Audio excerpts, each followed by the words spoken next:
Nicias and Laches, now you have seen this man demonstrate fighting in heavy armor, but we've not told you why Nicias and I urge you to join us in watching him. The time has come for us to explain. We'd like to ask for your advice, because we trust that you will be frank with us. Some people scoff at the idea of advising others and say what they believe you want to hear rather than what they really think. We decided to consult you because we know that you will not only form a sound judgment, but will honestly tell us what that judgment is. For this reason, we ask both of you to join our discussion about the following matter. We each have a son. That one is named Thucydides after his grandfather, and this one is my son, who is called Aristides after my father. We are both determined to provide the best possible care for them rather than letting them do whatever they wish, as people often do when their children begin to grow up. We think this is the right time to do everything we can to give them a good start. We know you also have sons, so we thought you might have decided on the best kind of nurture to make them as good as possible. If by chance you've paid little attention to that question, we thought it best to remind you about it and encourage you to join us in fulfilling a responsibility we share. You should hear how we arrived at our conclusion, even if it takes more time. Nicias and I have the honor of eating together at the public table, and our sons eat with us. To be frank, even though we both have many great things to say to them about what our fathers did in times of war and peace, as administrators of this city and in the affairs of our allies, neither of us has anything to say about our own work. That embarrasses us, and we blame our fathers for allowing us to live a soft life when we were young and they were busy with public affairs. We've pointed this out to these young men, warning them if they ignore our advice, they will never be honored. But if they do apply themselves, they might become worthy of the names they bear. They agree with us and will do as we say. So now the question concerns the kind of instruction and practice that will help them become the best that they can be. Someone praised this specific kind of training, fighting with heavy armor. They told us to observe this man whose performance you just saw. So we decided not only to see for ourselves, but also to bring you along as observers, in the hope that you'd share the concern for educating our sons. This is why we sought your companionship. Now we ask your advice concerning whether this skill should be learned or not, and about any other skill or pursuit you recommend for young men. Will you join us in this common endeavor? Speaking for myself, Lysimachus and Melicius, I endorse your proposal, and I'm ready to join you. I think the same goes for Laches. That is true, Nicias. I would agree that what Lysimachus just said about his father and Melicius' father is right, not only about them, but also about all of us who dedicate ourselves to public affairs. It is almost inevitable that they will minimize and neglect their private interests, regardless of whether they concern children or anything else. That was well said, Lysimachus. But I'm surprised that you seek our advice about the education of your children, rather than calling on Socrates. First, because he comes from your part of Athens, and also because he spends so much time in the very places where young people engage in studies of the sort you are seeking. What do you mean, Laches? Has Socrates seriously investigated such things? He certainly has, Lysimachus. Oh, I can attest to that no less than Laches. Not long ago, Socrates introduced me to a man to teach music to my son. His name is Damon, the student of Agathocles. He's not only excellent in music, but also a tutor in every other subject you might wish young people to pursue at that age. Socrates, Nicias, and Laches. It is not possible for people like us to keep up with young people and their activities, since we stay home most of the time because of our age. But you, son of Socrates, should share any advice you have to give your Athenian neighbors. You also have that responsibility because you are my friend through your father. He and I were loyal companions and friends. We never had a single disagreement. Now that we're talking about this, I just realized that I've overheard these boys talking about someone named Socrates and praising him highly. It never occurred to me to ask whether they meant the son of Socrates. I can tell by their expressions that they were talking about you, Socrates. I'm delighted that you've walked in your father's footsteps, and I look forward to renewing the bonds between your family and mine. You must not let this man escape, Lysimachus. I've seen him in other circumstances honoring not only his father, but also his country. He was with me at the Battle of Delium, and I assure you that if the others had stood up the way he did, our country would not have suffered such a disaster. Socrates, that is high praise. It comes from men whose word can be trusted, and the actions they commend are the best kind. I'm delighted to hear that you are so well respected, and I hope you will count me among those who wish you well. You should have visited us long ago and counted us among your friends.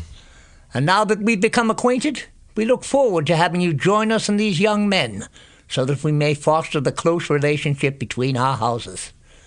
We count on you to do that, and we will remind you in the future. But right now, we're eager to hear your opinion about the topic we started to discuss. What do you think? Is the ability to fight in heavy armor something young men should learn or not? I will try to advise you to the extent that I can, Lysimachus, and I will do the other things you mentioned. However, because I am younger and less experienced than the others, it would be proper for me to listen to what they have to say and learn from them. Then, if I have something to add that is different from what they said, I might attempt to teach and persuade all of you. Nicias, will you begin? I have no problem with going first, Socrates. I think that acquiring this skill is beneficial to young men in many ways. Instead of wasting their time by amusing themselves, as young people like to do, it would be better to improve the health and strength of their body. Now, this activity is no less demanding than gymnastics and riding horses. It is appropriate for skilled people because knowing how to use weapons in battle prepares for the contest we must win. It's not only beneficial in a battle when the troops are arranged in a line with many others, but even more advantageous when the ranks are broken and you're forced to fight alone, either when you're pursuing the enemy or defending yourself in retreat. Someone who has acquired this skill would not be harmed by a single opponent, or even by several, and would have the advantage in every way. Also, acquiring this ability will awaken the desire for another excellent form of learning. Those who know how to fight in heavy armor will be eager to take the next step and master the skill of arranging troops for battle. Once they take pride in that achievement, they will aspire to learn the entire art of being a general. It is obvious that this study is the proper beginning for learning and practicing the other arts that are honorable and valuable. Another advantage of this pursuit, and not a small one, is that it will help every individual become much more confident and courageous in combat. Also, we should not overlook another aspect, even though some might discount it. It will enhance a soldier's appearance when and where that is most helpful, striking terror in the heart of his adversary. So, Lysimachus, my opinion is, as I've said, that this skill should be taught to young people, and I've told you my reasons. However, if Laches has a contrary opinion, I am eager to hear it. Well, Nicias, it is hard to say that there is any kind of knowledge that we ought not to learn. It would be good to be able to know how to do everything. If, as Nicias and those who teach this skill say, it is a legitimate discipline, then it ought to be learned. However, if they are deceiving us, or if it is not all that important, then why learn it? Why do I say this? If it is so valuable, why is it ignored by the Spartans, who spend their entire life studying and practicing whatever will give them the advantage in waging war? Those who teach fighting in heavy armor know that the Spartans are more interested in such matters than any other Greeks. Why did they not rush to Sparta and become rich, just as tragic poets who seek recognition naturally come straight to Athens to perform, rather than going to the surrounding cities and towns? I have noticed that people who fight in heavy armor avoid Sparta just as they would stay away from sacred ground that is not to be violated, refusing to step on it even with their big toe. They prefer to exhibit in other places, preferably in those where people readily admit that they do not excel in waging war.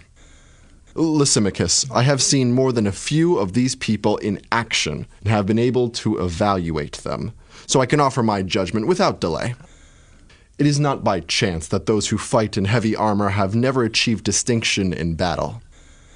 In all other activities, the people who regularly practice are the ones who excel. But these men often seem to meet disaster. For example, consider Stesilaus, the same man we just saw perform before a large audience and then brag about his prowess. I once saw him provide a more truthful demonstration in an actual battle, although he did not intend to do so. He was serving on board a warship that had rammed a cargo ship. He was using a weapon that combined a spear and a scythe. A contrivance as peculiar as the man. The rest of the story is not worth repeating, but I will tell you about how he and his invented weapon performed in combat. While he was fighting, the scythe was caught in the rigging of the other ship and stuck there. The ships were passing each other, and no matter how hard he tried, he could not get his weapon loose. At first he ran on the deck of his ship, holding on to his spear, but as it drew him along, he let it slide until he was holding only the butt end. The men on the cargo ship were watching this spectacle, and they began to laugh and clap. Then someone threw a stone that landed on the deck at his feet, and he let go of his weapon. Even the crew on his own ship could not keep from laughing when they saw that contraption dangling from the cargo ship. Perhaps this pursuit has some value, as Nicias claims, but this is what I have found.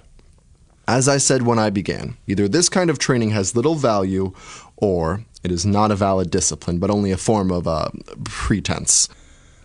Either way, it is not worth trying to learn. I suspect that cowards who claim to have mastered this skill will become brash and will reveal their true character.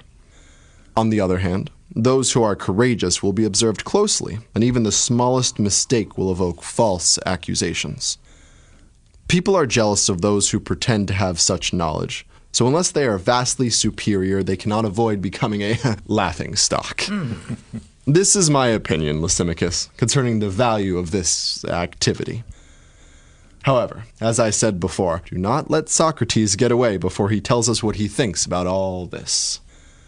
I will ask a favor from you, Socrates. Since our council of elders is divided, we need someone to cast the deciding vote. If they had agreed, we would not need your help. But now that Laches and Nicias have placed themselves on opposite sides, I'd like to hear what you think and how you will vote.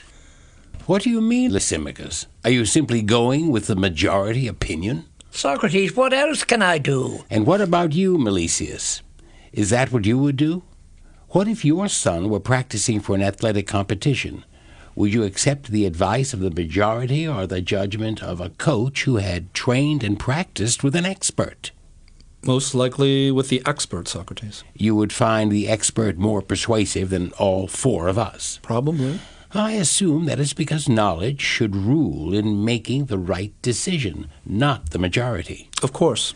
Then we should first determine whether any of us has special knowledge about what we are discussing.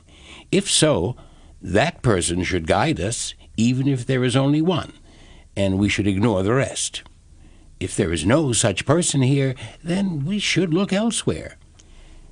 Is it an insignificant question that you, Lysimachus, are considering, or are you risking what matters most to you? Whether our children turn out to be good people, or the opposite determines the outcome of their father's entire fortune. What you say is true. So it requires great foresight on our part. It does. Then To return to my previous example, how should we proceed if we wish to know who is the best coach for an athletic competition? Would it not be one who has studied and practiced that skill with the best teachers? That seems right. But even before we do that, should we inquire about what it is for which we are seeking teachers? What do you mean? Perhaps I can clarify it this way. We did not agree at the beginning of this discussion about what exactly we are consulting when we ask who is an expert and inquire about who has had proper teachers and who has not. Socrates, are we not considering whether young men ought to learn how to fight in heavy armor? Yes, Nicias, but when we consider a certain kind of medicine for our eyes, whether we should use it or not, are we concerned about the medicine or about our eyes? About our eyes. And if someone reflects on whether to put a bridle on a horse and when that should be done, I assume that person is thinking about the horse rather than the bridle. True. In a word, whenever we think about something for a specific purpose, we are deliberating about the end and not the means. Definitely.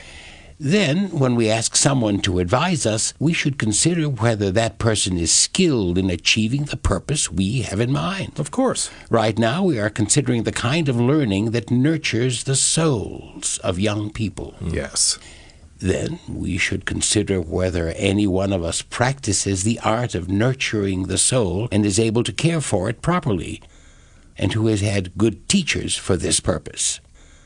But Socrates, have you not noticed that in some activities, people have acquired more skill without teachers than with them? Yes, I have, Laches. But you would not trust that they are really skilled if they only declare they are. You would expect them to prove it by showing several examples of their art and not just one. You're quite right, Socrates.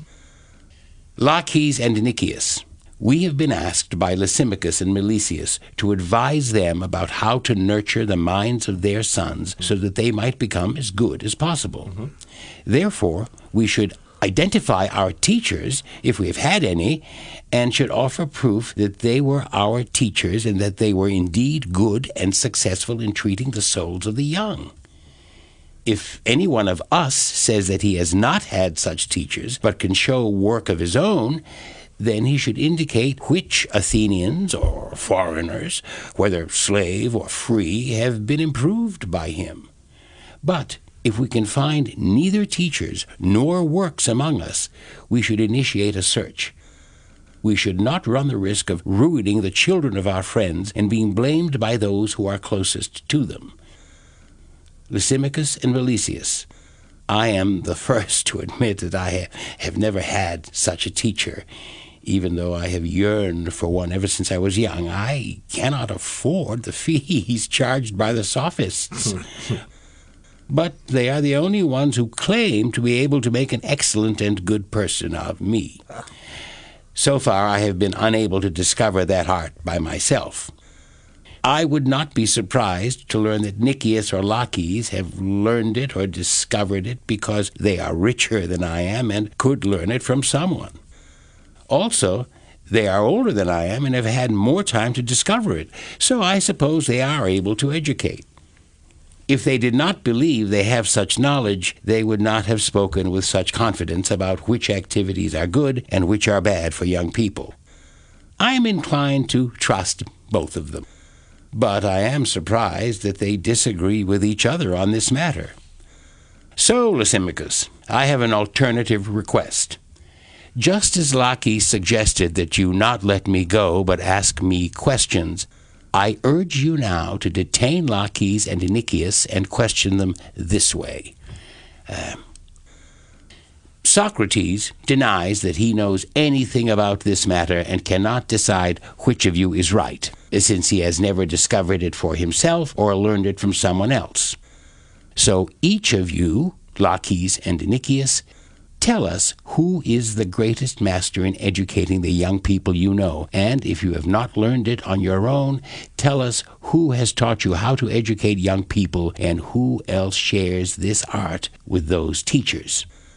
since you probably do not have time to teach young people because of your work for the Republic, I asked about your teachers so we can go to them, and through gifts or favors, or both gifts and favors, persuade them to take charge of our children and yours to keep them from disgracing their ancestors by turning out to be useless. If you have discovered that art, please give us an example of someone who has gone from being useless to becoming good and useful because of your contribution.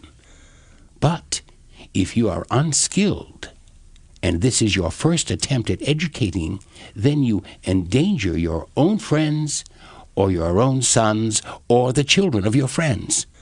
Think of the common practice of hiring a mercenary from Caria.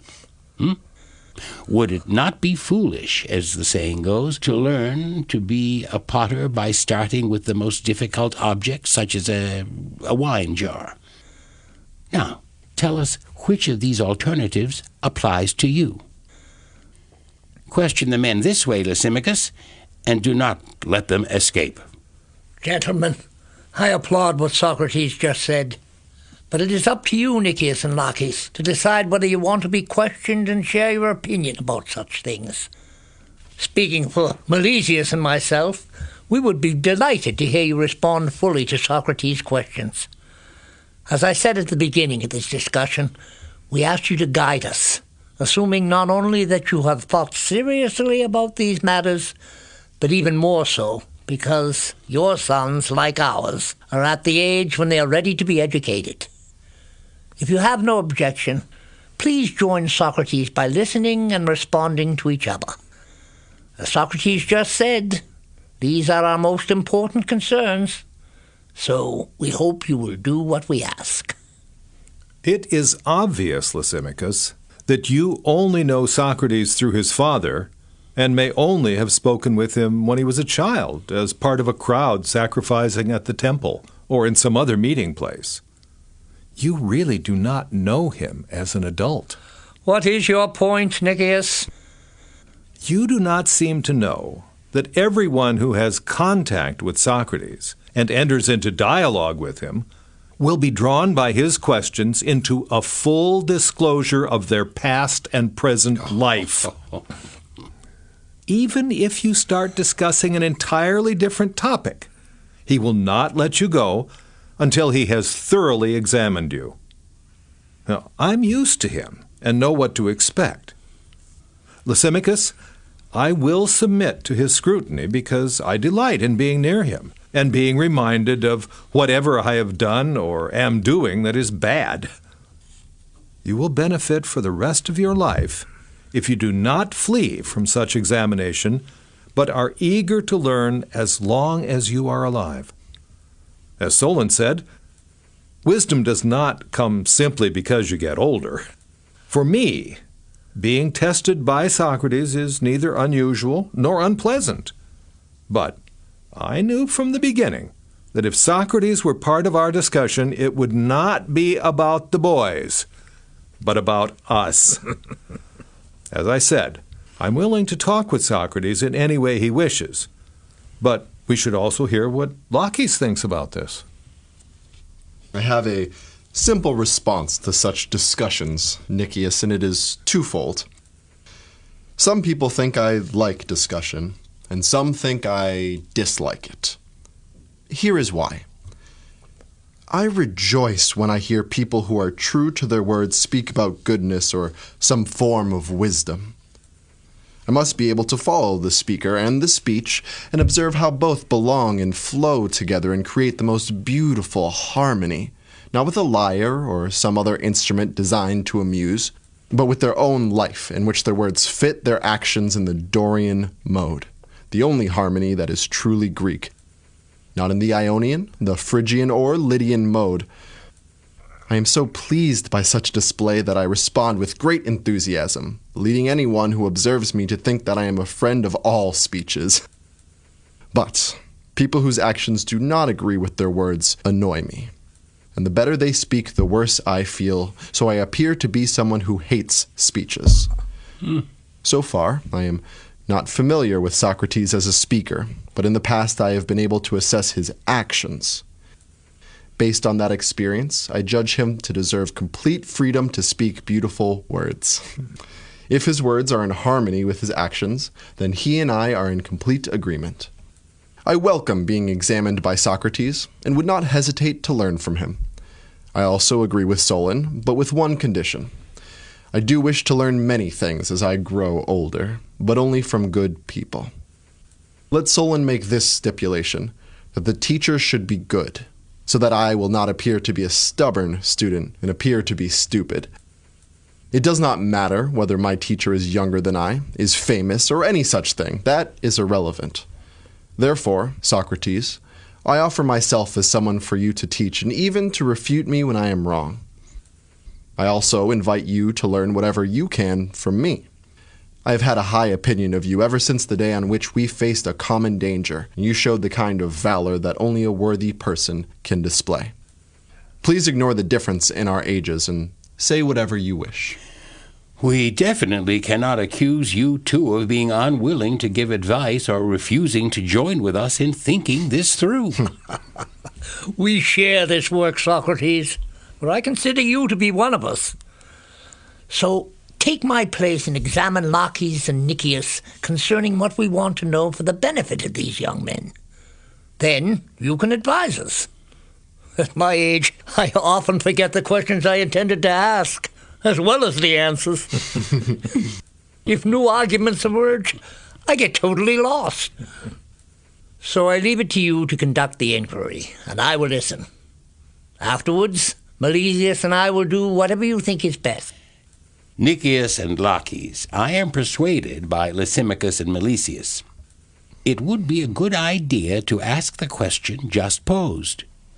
Who have been our teachers in this activity, and in turn, whom have we improved?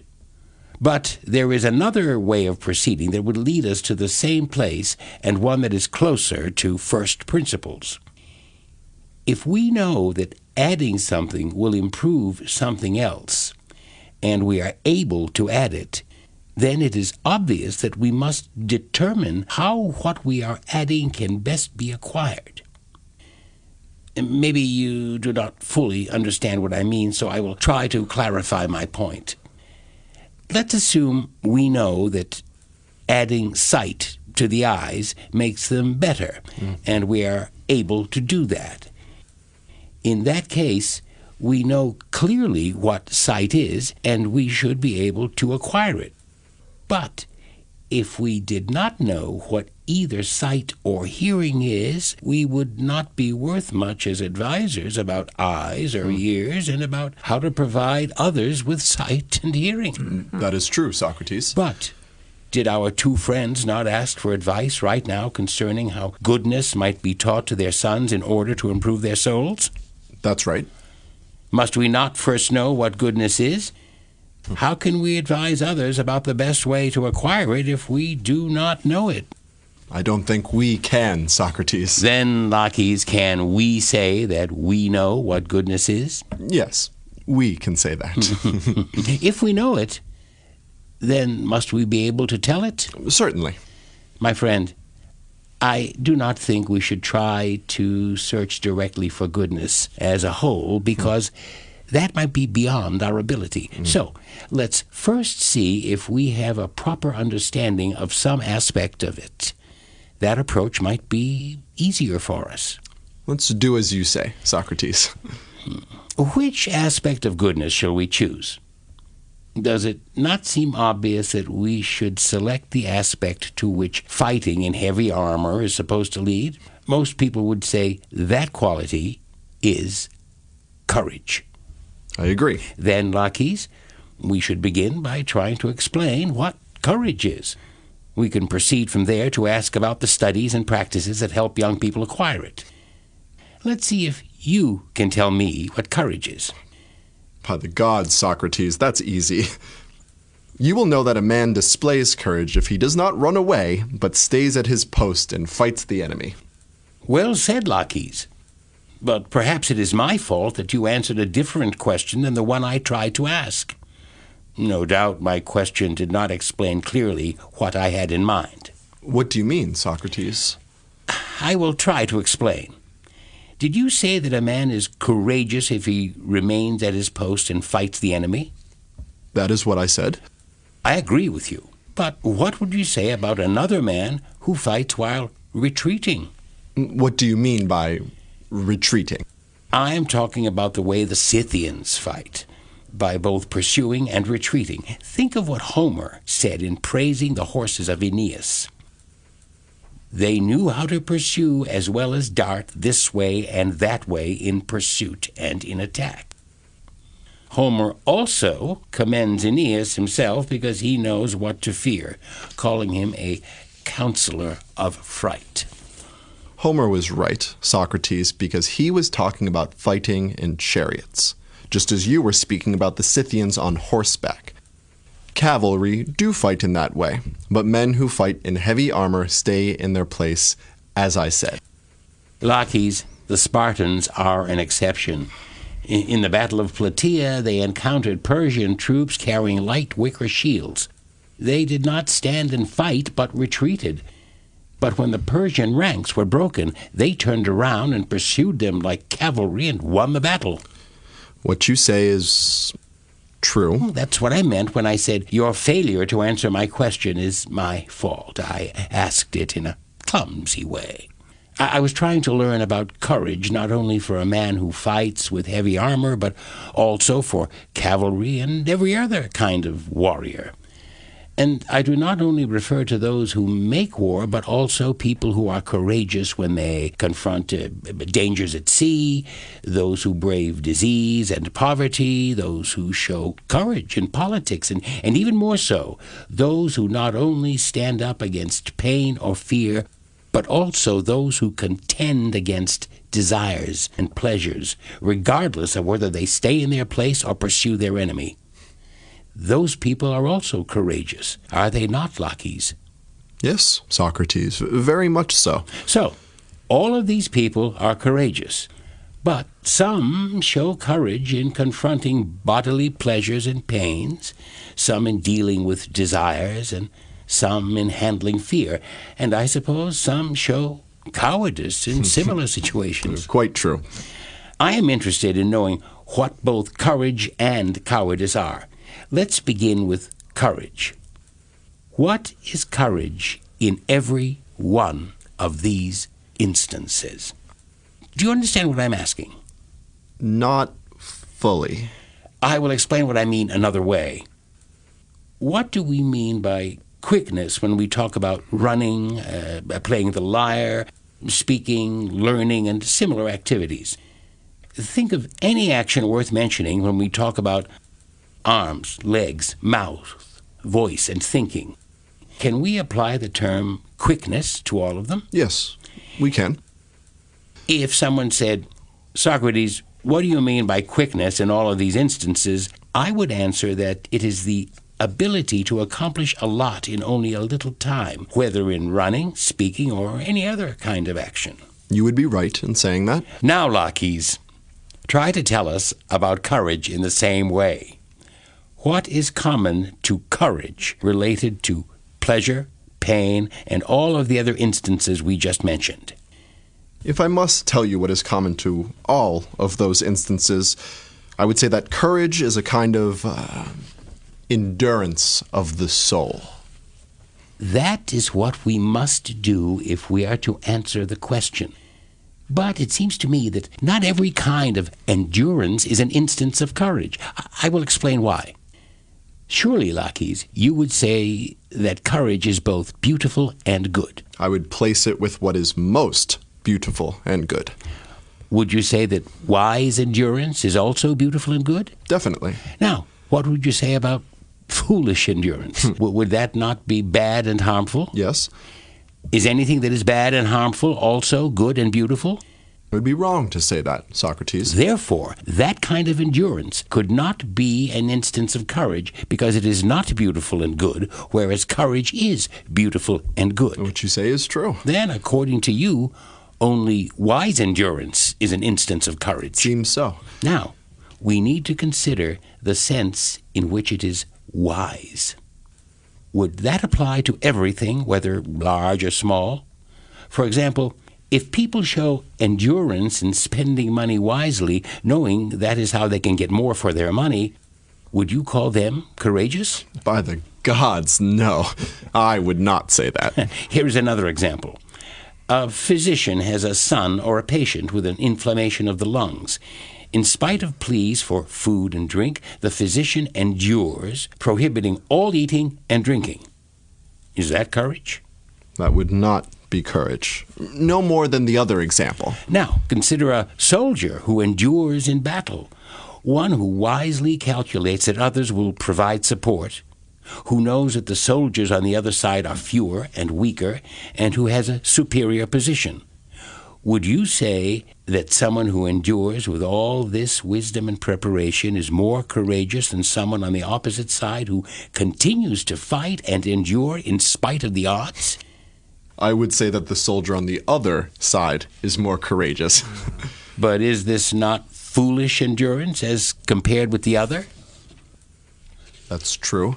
Would you say that someone who engages in a cavalry attack and who really knows how to ride horses is not as courageous as someone who endures without such knowledge? Yes, I would say that. And someone who endures knowing how to use a sling, a bow, or some other such weapon is not as courageous as one who endures without such knowledge? I agree. Would you say that someone who dives into a well or into the sea without knowing how to dive is more courageous than someone who has such skill? Socrates, what else could we say? Nothing, as long as we think it is true. Well, that is what I think. However, people who take such risks and endure are foolish when compared with people who do the same things and have the skill to do them. That's right. But earlier we said that foolish boldness and endurance are bad and harmful. We did. But courage is beautiful and good. True. But now it seems that we are contradicting what we said earlier and are claiming that foolish endurance, which we declared to be bad and harmful, is courage. That seems to be the case. Do you think that what we are now saying is beautiful and true? By the gods, Socrates, it is not. Based on what you previously said, Laches, you and I are not in tune with the Dorian mode, which requires harmony between words and actions. Our words are not in harmony with our actions. Anyone who saw us in action would say that we manifest courage, but I don't think someone listening to us talk about courage would say that. That's right. Is it good to be in this condition? Not at all. Perhaps what we have just said is partly true. What did we say? Which part is true? We said that we should endure. Now, if you agree, let's stand our ground and endure until we find out what we are seeking. If courage is endurance, then courage itself will jeer at us for not being courageous in our search.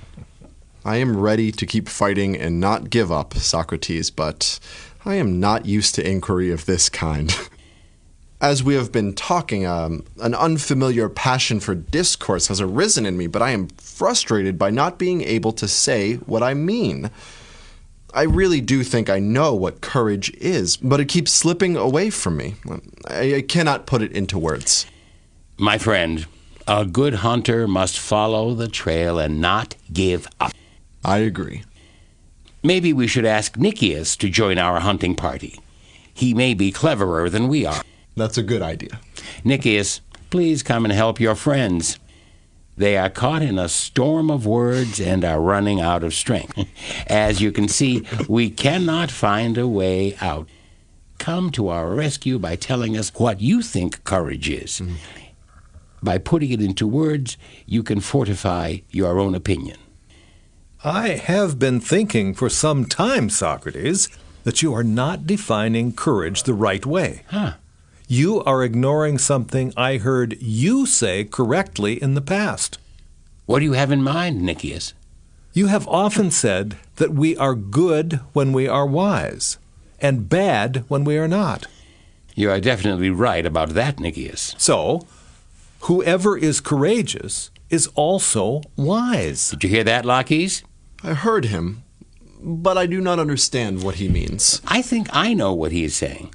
He seems to think that courage is a kind of wisdom. What kind of wisdom, Socrates? Why don't you ask him that question? Yes, I will do that. Nicias, please come and tell us what kind of wisdom you think courage is. I suppose you do not mean the kind of wisdom that allows someone to play the flute. Certainly not. Nor is it the wisdom that is used in playing the lyre. No. Then what sort of knowledge is it? And what is its purpose? You are posing the question the right way, Socrates. I am eager to hear him explain the nature of this kind of wisdom.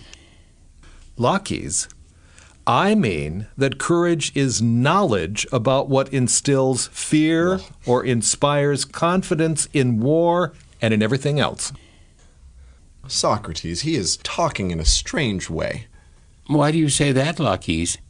Because wisdom and courage are entirely different from each other.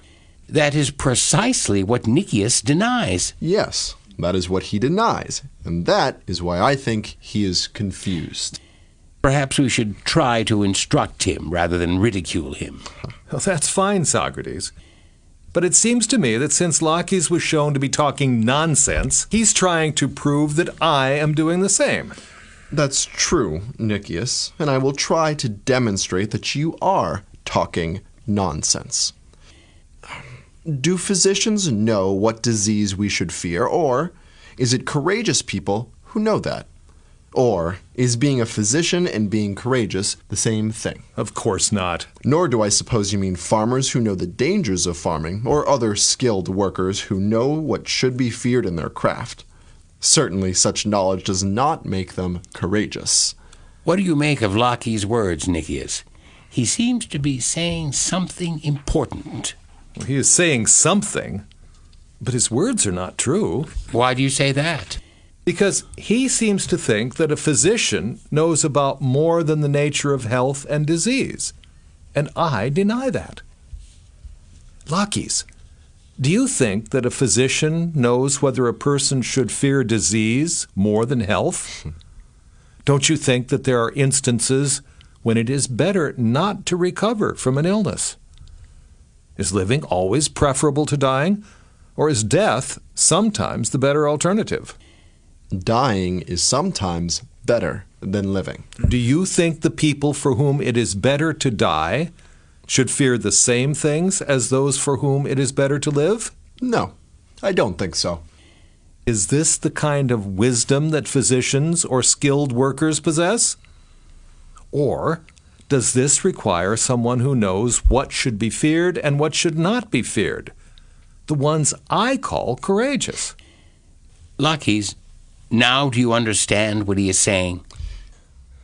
It seems to me that he is calling prophets the courageous ones. Who but a prophet could know whether it is better for someone to live or die? But Nicias, do you call yourself a prophet? Or are you neither a prophet nor courageous? What are you saying, Laches? Do you really think that prophets are the ones who know what should be feared and what should be risked? Yes. Who else could it be? It's more likely to be the one I am talking about. A prophet only needs to know the signs of what is about to happen, whether it's death, illness, loss of valuables, or victory and defeat in war or some other contest. But whether experiencing such things is good or bad for a person is no more to be determined by a prophet than by anyone else.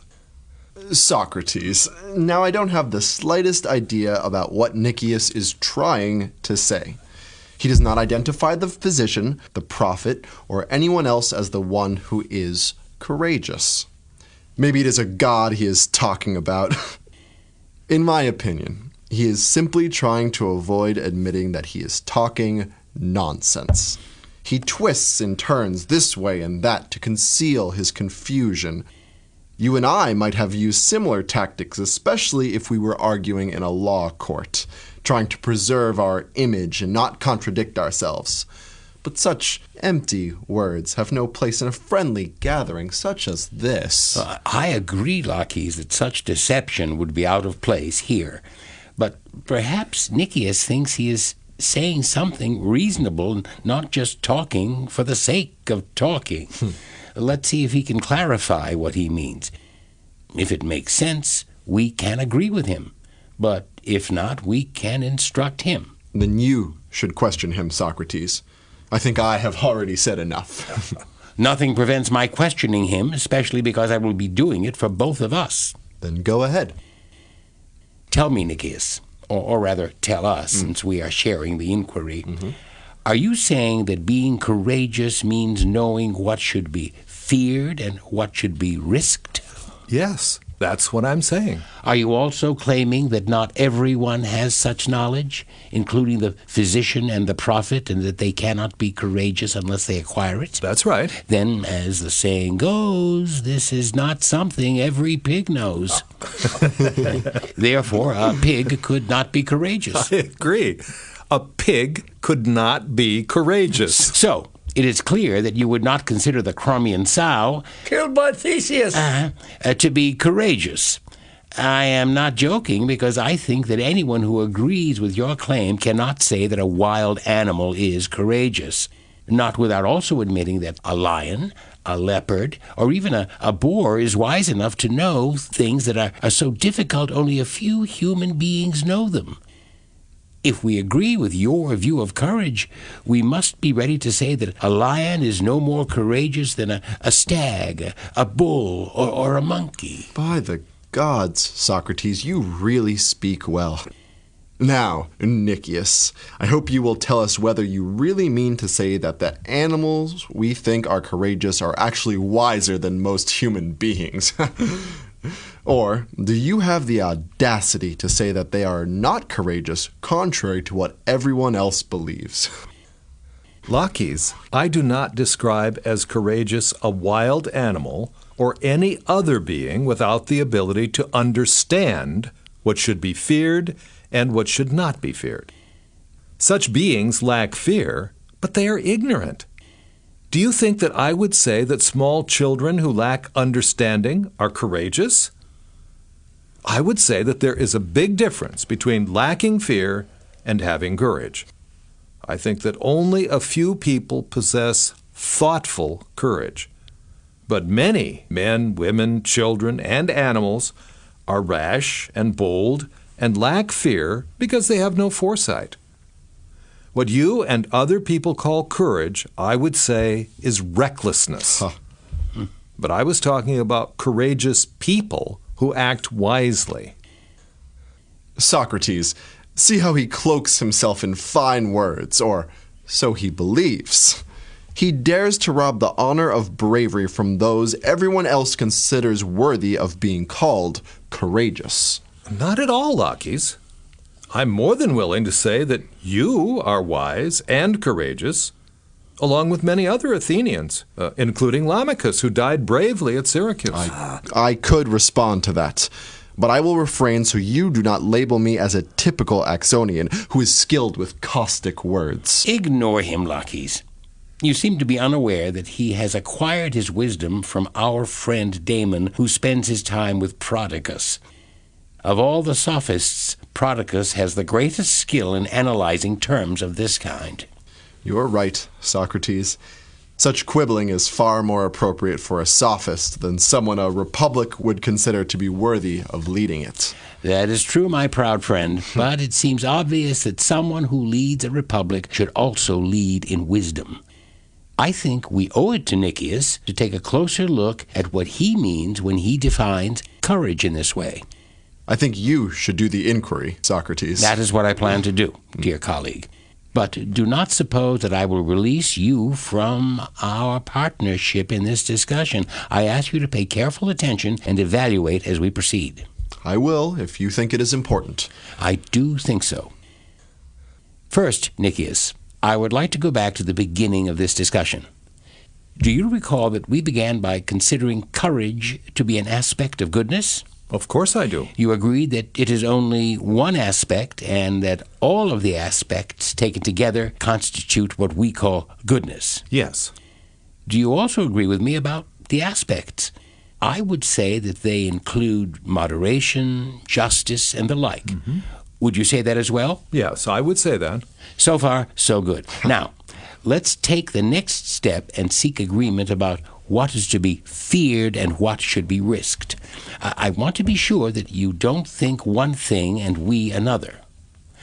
I will give you our opinion, and if we are wrong, you can correct us. We think that what is dangerous produces fear, but what should be risked does not.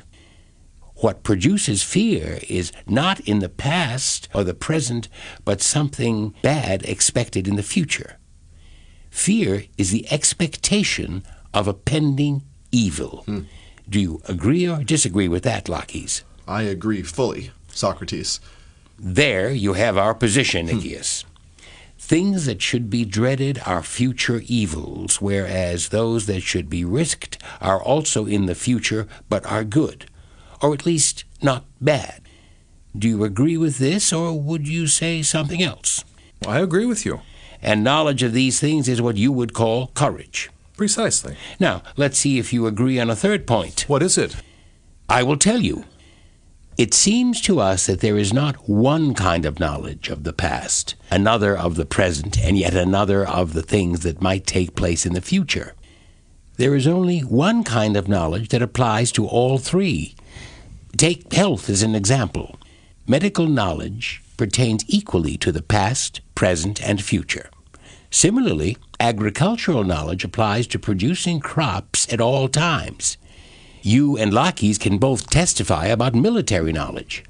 It is concerned with knowing the present as well as preparing for the future.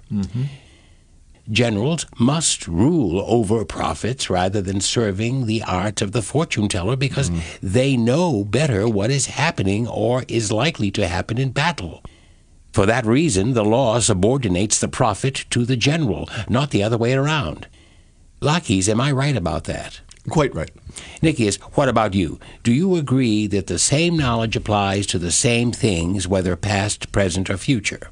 Well, yes, Socrates. That's my opinion as well. And you also believe that courage is knowledge of what should be feared and what should be risked? Yes. And you believe that what should be feared and what should be risked pertain to what is good and bad in the future? True. And would you say that only one kind of knowledge has to do with the same things, whether in the future or at any other time? Yes, I would say that. Then courage is knowledge that is not only concerned with what is to be feared and what should be risked.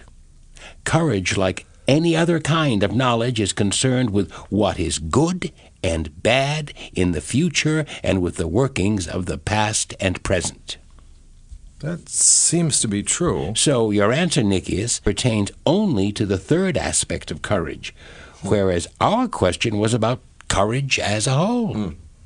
Now, it seems that you also want to say that courage is not only knowledge of what should be feared and risked, but includes everything good and bad, regardless of where or when it appears. Is that what you mean? I think so, Socrates. My dear friend, if someone were able to know everything that is good and everything that is bad, as well as how they came to be, what they are, and what they will be, would that person not be perfect, lacking no aspect of goodness, including justice, moderation, and holiness? Only that person would be able to know what should be feared and what should not be feared, know fully how to deal carefully with human beings and with the gods, and thus be able to procure what is good. Socrates, I applaud what you're saying. But Nicias, according to what you are now describing, courage would not be only an aspect of goodness, it would be goodness itself. So it seems. But we agree that courage is but one aspect of goodness. Yes, we did agree about that. But that does not seem to be what we just said. True. Then, Nicias, we have not discovered what courage is. I guess not.